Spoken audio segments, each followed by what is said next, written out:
Bonjour à tous et bienvenue dans l'aventure de la semaine. Aujourd'hui, je vais vous retranscrire l'aventure faite la semaine dernière avec un dirigeant de PME. Depuis plusieurs semaines, ce dirigeant vit des tensions avec ses collaborateurs. Il a commencé à perdre l'appétit, il est de plus en plus irritable.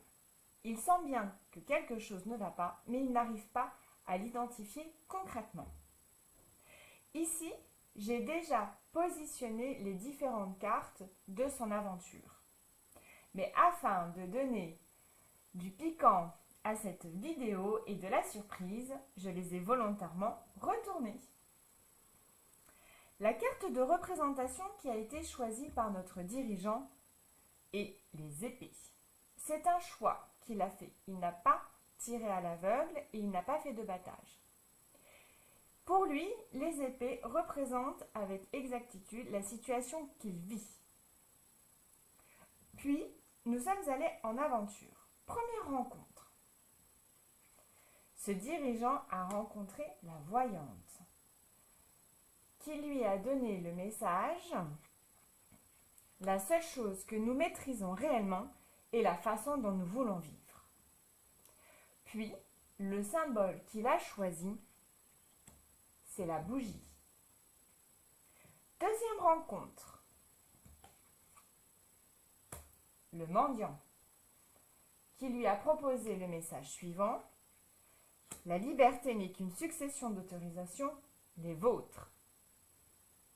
Et il a choisi la carte de représentation, la balançoire. Puis, troisième rencontre, le prisonnier, qui lui a dit: l'abus n'est rien d'autre qu'une soif inassouvie. Et la carte symbole qu'il a choisie, c'est le secret. Le dirigeant n'a pas souhaité aller plus loin. Voici l'analyse et le raccrochage qui a été fait pour cette aventure. Les épées sont la lutte. Il croise le fer avec ses différents collaborateurs. Ça claque, ça tape, ça tranche. Communication moins assertive, tension. La voyante, c'est celle qui voit à l'instant T. C'est celle qui va retranscrire ses perceptions plus ou moins justes selon les ouvertures des personnes. Mais en tout cas, elle va pouvoir prédire l'avenir et donc elle va pouvoir, selon lui dire comment les choses vont se dérouler. C'est une façon de se rassurer.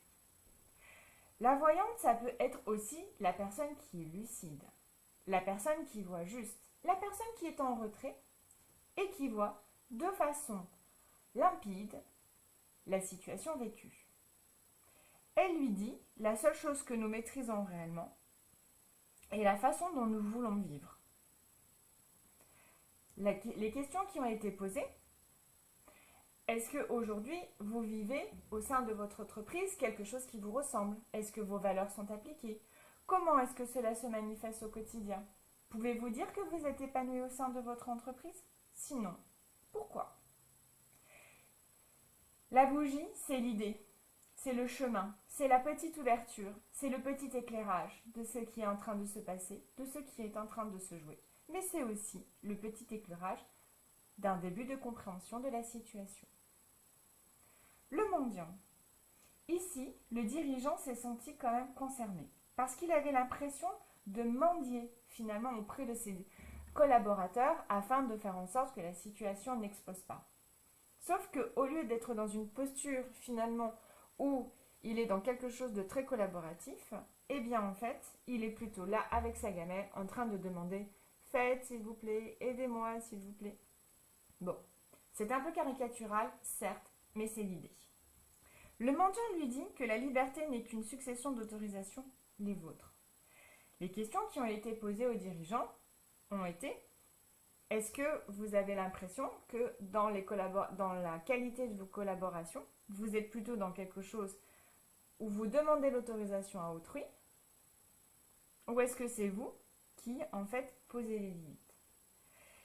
Il a choisi la balançoire.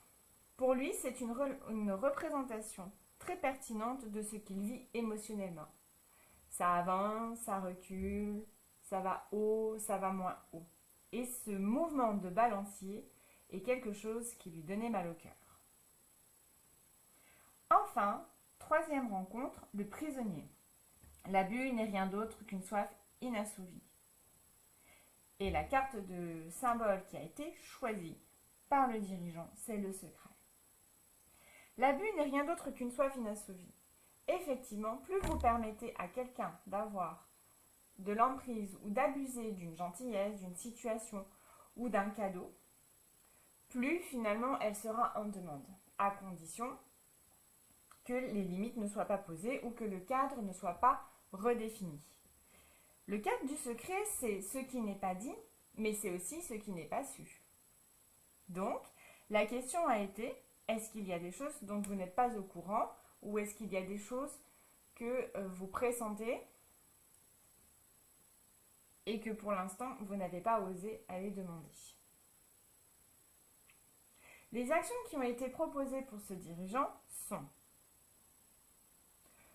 je continue à être dans l'observation, je travaille sur ma posture et je vais chercher les réponses sur les sujets sur lesquels j'ai l'impression de ne pas avoir toutes les informations. Voilà, j'espère que cette aventure vous aura plu et que vous aurez la curiosité de venir découvrir mon travail avec moi. Si vous aussi vous êtes dirigeant, manager ou simple salarié et que vous avez envie que je vous propose de faire une aventure, n'hésitez pas à me contacter pour plus d'informations. Je vous dis à très vite pour de nouvelles aventures.